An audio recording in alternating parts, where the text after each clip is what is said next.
April 1st was always a day of laughter and jesting, but little did 𝐸𝐤𝐤 know that this April Fool's Day would be one she'd never forget.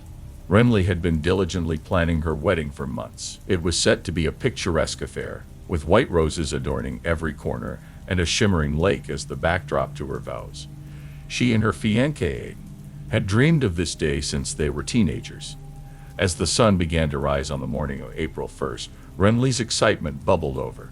Little did 𝐸𝐤𝐤 know her mischievous friends had conspired to turn her special day into a prank-filled adventure. As 𝐸𝐤𝐤 prepared herself for the big day, she received a mysterious note slipped under her door. It read, "Beware, dear bride, for today holds surprises aplenty. Signed, your April Fool's Fairy." 𝐸𝐤𝐤 chuckled at the whimsy of her friends, attributing the note to their playful spirits. As the day progressed, 𝐸𝐤𝐤's nerves began to mount. The ceremony was drawing near, and she couldn't shake the feeling that something unexpected was about to happen. But she brushed off her apprehension, chalking it up to wedding jitters. Meanwhile, 𝐦𝐤𝐤 was also getting ready for the ceremony. He received a cryptic text message from his best man, 𝐥𝐤𝐤, that read, "Operation Wedding Caper is a go. Prepare for a day of laughs and love." 𝐦𝐤𝐤 furrowed his brow, wondering what 𝐥𝐤𝐤 had up his sleeve. As 𝐸𝐤𝐤 walked down the aisle, she couldn't contain her joy. The beauty of the moment enveloped her, and she felt as though she were floating on air. But just as she reached the altar, commotion broke out behind her. In a whirlwind of chaos, a group of masked figures burst into the ceremony, causing guests to gasp in shock. 𝐸𝐤𝐤's heart pounded in her chest as she watched in disbelief. The intruders grabbed her and whisked her away before anyone could react. Confusion and panic filled the air as 𝐦𝐤𝐤 and the guests tried to make sense of what had just happened. 𝐥𝐤𝐤 stepped forward, trying to calm the crowd. "Don't worry, everyone. It's just a prank, a bit of April Fool's fun," he announced, though his own nerves betrayed him. Meanwhile, 𝐸𝐤𝐤 found herself blindfolded and being led to an unknown location. Her mind raced with thoughts of what could possibly be happening. Was this all part of the elaborate prank her friends had orchestrated? After what felt like an eternity, 𝐸𝐤𝐤's blindfold was removed, revealing a breathtaking garden bathed in golden sunlight. Before her stood 𝐦𝐤𝐤, dressed in a dashing suit, a mischievous twinkle in his eye. "Surprise, my love," he said, taking her hand in his. "Happy April Fool's Day." 𝐸𝐤𝐤's heart swelled with relief and love as she realized that the kidnapping had been nothing more than a playful scheme orchestrated by 𝐦𝐤𝐤 and her friends. She laughed through tears of joy, feeling grateful for the love that surrounded her. The garden was adorned with fairy lights and vibrant flowers, creating a magical atmosphere. As 𝐸𝐤𝐤 and 𝐦𝐤𝐤 exchanged vows beneath the canopy of trees, they felt as though they were in their own enchanted world. After the ceremony, the newlyweds joined their guests for a lively reception filled with laughter and merriment. There was no shortage of pranks and jokes, but the love and happiness that filled the air were palpable. As the night wore on, 𝐸𝐤𝐤 reflected on the events of the day.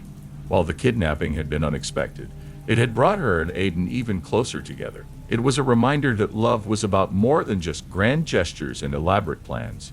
It was about being there for each other, no matter what. As the clock struck midnight and April Fool's Day ended, 𝐸𝐤𝐤 and 𝐦𝐤𝐤 shared a quiet moment together under the stars.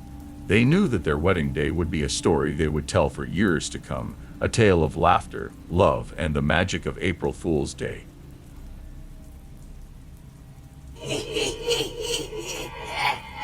April Fool's Day, a day synonymous with playful pranks and harmless hoaxes, took a dark turn in the quiet town of 𝐥𝐤𝐤𝐿. What started as a seemingly innocent jest quickly escalated into a whirlwind of panic, confusion, and suspicion that would grip the community for days to come. It all began with a group of mischievous friends, led by the notorious prankster 𝐻𝐻𝐿. 𝐻𝐻𝐿 had always been known for his elaborate schemes and outrageous stunts, but this time he had concocted a plan that would push the boundaries of good taste. On the morning of April 1st, as the sun peeked over the horizon, 𝐻𝐻𝐿 and his accomplices gathered at the abandoned warehouse on the outskirts of town. Their target, Luke, a close friend known for his gullibility and naive nature. The plan was simple yet audacious. 𝐻𝐻𝐿 would pretend to murder Luke in cold blood, while the others watched from a safe distance, ready to reveal the prank once the shock had settled in. They had meticulously prepared fake blood. a convincing fake weapon, and even rehearsed their lines to ensure maximum impact. As Luke unsuspectingly strolled past the warehouse, Matthew sprang into action. With a menacing laugh, he lunged at Luke, brandishing the fake weapon and shouting threats. The others watched in anticipation, eagerly awaiting Luke's reaction. But as Matthew's fake blow landed, something unexpected happened. Luke stumbled backward, his eyes widening in terror. It was then that Matthew realized their grave mistake. Luke had a severe heart condition, and the shock of the prank had triggered a heart attack. Panic ensued as Matthew and his friends rushed to Luke's side, frantically attempting to revive him. But it was too late. Luke lay motionless on the ground, a victim not of malice, but of a prank gone horribly wrong. Word of the incident spread like wildfire through the town, sending shockwaves of disbelief and horror. How could such a harmless prank have ended in tragedy? Matthew and his friends were overwhelmed with guilt and remorse, haunted by the consequences of their thoughtless actions. As the authorities arrived on the scene, Matthew tearfully confessed to the elaborate hoax that turned into a fatal accident. The once jovial atmosphere of April Fool's Day had been shattered, replaced by a somber reminder of the dangers of unchecked pranks and the importance of considering the potential consequences. In the days that followed, the town of 𝐥𝐢𝐤𝐞 mourned the loss of Luke, a kind-hearted soul whose life had been cut short by a cruel twist of fate. Matthew and his friends faced harsh criticism and condemnation from their peers, grappling with the weight of their actions and the irreparable damage they had caused. The incident served as a sobering reminder to the residents of 𝐥𝐢𝐤𝐞 and beyond, prompting discussions about the boundaries of humor and the need for greater empathy and understanding in our interactions with others. April Fool's Day would never be the same in 𝐥𝐢𝐤𝐞, forever tainted by the memory of the prank that went too far. And as the community struggled to come to terms with the tragedy, one thing became painfully clear: some jokes are simply not worth the risk.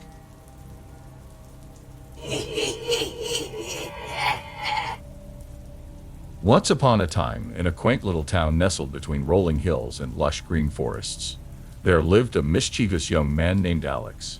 April Fool's Day was Alex's favorite day of the year.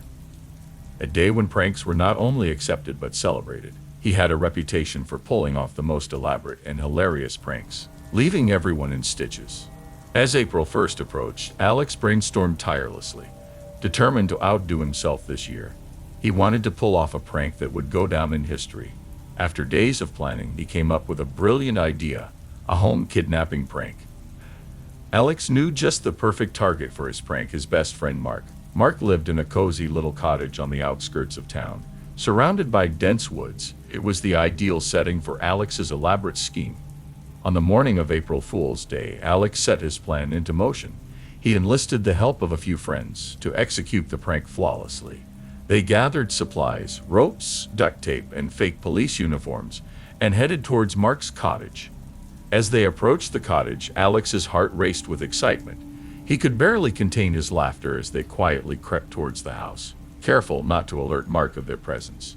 With precision and stealth, they quickly secured the perimeter, making it seem as though the cottage was surrounded by law enforcement. Inside the cottage, Mark was enjoying a peaceful morning when he heard a loud knock on the door. Confused, he opened it to find a group of people dressed as police officers, shouting orders and brandishing fake badges. "Hands up! You're under arrest for illegal pranking activities," one of them yelled, trying to keep a straight face. Mark's eyes widened in shock. As he was handcuffed and led outside, where more officers were waiting with a police van, the neighbors watched in amusement as Mark was arrested and driven away. Meanwhile, Alex and his friends struggled to contain their laughter as they watched their prank unfold.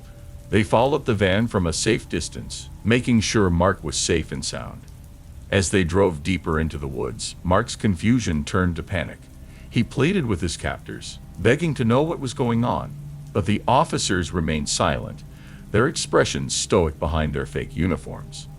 Finally, they arrived at a secluded cabin hidden deep within the forest. Mark was led inside and tied to a chair, still bewildered by the surreal turn of events. One of the police officers sorted on Mark and said, "Now you have been kidnapped and we will kill you and take away whatever you have." It wasn't until Alex removed his disguise and burst into laughter that Mark realized he had been pranked. "You got me, Alex. That was one heck of a prank," Mark said, shaking his head in disbelief. The tension dissolved into laughter as Mark realized the extent of Alex's elaborate hoax. The two friends spent the rest of the day reminiscing about past pranks and planning their next adventure.